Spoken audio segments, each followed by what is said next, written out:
महाराज जी, आप वर्षों से वृद्ध माताओं की सेवा कर रहे हैं, उनके लिए भोजन, निवास, सम्मान और पारंपरिक अपनापन, यह सब आज समय बहुत ही बड़ा कार्य है। मैं आपसे जानना चाहूँगा, इस सेवा की प्रेरणा आपको कहाँ से मिलती है? हमें प्रेरणा मिली, देखिए समाज में कुछ माँओं को हमने रोते देखा, परेशान देखा, तो हमें लगा कि हम इनके आंसू पहुँचने में क्या कर सकते हैं। देखो, कोई रो रहा है, उसके संग हम भी बैठ के रोने लग जाएं। रोते को देखकर रो देना बड़ी बात नहीं है, पर रोते को देख करके उसके दुख में सहभागी बन करके उसके दुख को दूर कर देना बड़ी बात है। तो हमने उन माँओं के आंसू पहुँचने का एक प्रयास किया। कैसे पहुँचे जाएं? बच्चों ने घर से निकाल दिया, अब वो बेसहारा हो गई, तो मुझे लगा कि इनके आंसू तब पहुँचे जाएंगे जब इन्हें सहारा मिलेगा। इनके आंसू तब ठीक ठीक से पहुँचे जाएंगे जब इनको पेट भर भोजन मिलेगा। भाई, रास्ते चलते आप किसी के आंसू पहुँच दें अपने रुमाल से, ये बड़ी बात नहीं है। उसकी आंखों में आंसू ही ना आए ऐसी व्यवस्था आप कर दें, ये बड़ी बात है। तो गौरी गोपाल में ऐसी व्यवस्था हमने उन माँओं के आंसू देख कर की कि इनके आंसू सदा के लिए कैसे दूर हों। तब फिर ये गौरी गोपाल आश्रम बनाने की प्रेरणा उन माँओं के आंसुओं से मिली और हमें लगा कि हम किस तरह उन माँओं की सेवा कर सकते हैं।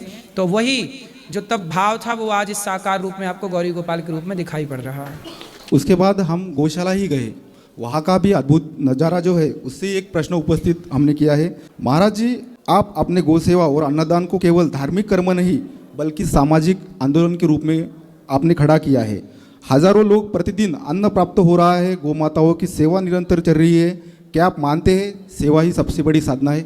एक ही संकल्प, एक ही नारा, सेवा ही है धर्म हमारा। मेरा अपना स्वार्थ ये है, मुझे लगता है कि देखो मेरी जिंदगी बहुत थोड़ी सी है। एक बार मैं बैठा बैठा सोच रहा था कि बकरा मरता है ना तो उसका चमड़ा काम आ जाता है, ढोलक तबले में। ऊंट मरता है तो ऊंट का चमड़ा भी जूते बेल्ट बैग बनाने में काम आता है। एक दिन मैंने सोचा कि मैं मरूंगा तो मेरा चमड़ा किस काम आएगा, मेरे चमड़ा का तो जूता भी नहीं बनेगा किसी के पाँव का। तब मुझे लगा कि मैं मरने के बाद तो काम नहीं आ सकता, जीते जी काम आऊँ। तो मेरा स्वार्थ ये रहता है कि मैं सबकी सेवा करके पुण्य कमाऊं। ये पुण्य कमाना मेरा स्वार्थ है, क्योंकि यही पुण्य धन बन करके मेरे संग चलेगा। बाकी जो कमाओगे सब सबका यहीं धरा रह जाना है। धरती के प्रत्येक जीव की सेवा तो भगवान ही कर सकते हैं, पर जितना करने योग्य ईश्वर ने हमें बनाया है, हम जितना कर सकते हैं उतना करते हैं। सभी में बांट कर खाए उसे इंसान कहते हैं, पराया दर्द अपनाए उसे इंसान कहते हैं। यूं भरने को तो पक्षी भी अपना पेट भरते हैं, सभी में बांट कर खाए उसे इंसान कहते हैं।